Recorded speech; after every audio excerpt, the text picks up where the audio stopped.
Rachel and Eric, the daycare center that you see behind me here is at Salem Baptist Church, and they have to close at the end of the month, leaving some folks who rely on them for daycare services scrambling to figure out what's next.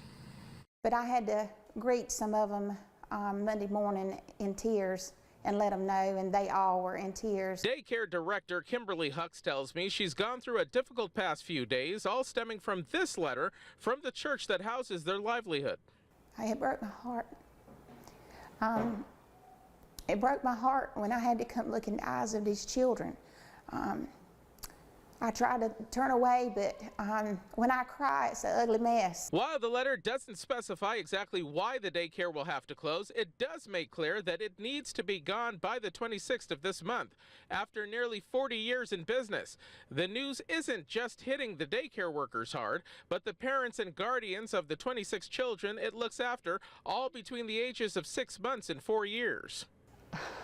It's scary to think about, so we hadn't thought about it that much. The closure entails a major financial burden for mothers like Lacey Hatley, who will have to reconsider their entire careers if they can't find someone to care for their children while at work.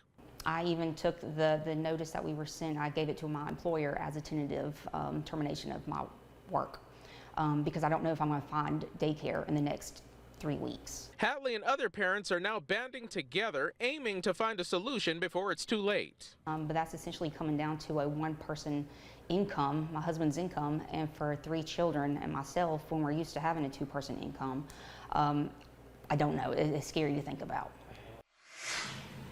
Now, in the past half hour, Pastor Randy Hilburn told me on the record that there are a number of reasons why they have to close the daycare, and those reasons include, I'm quoting now, much needed security upgrades and renovations. You'll hear much more from him coming up at 7 and 11 o'clock tonight. For now, live here in Aynor, Eric Richards, WMBF News.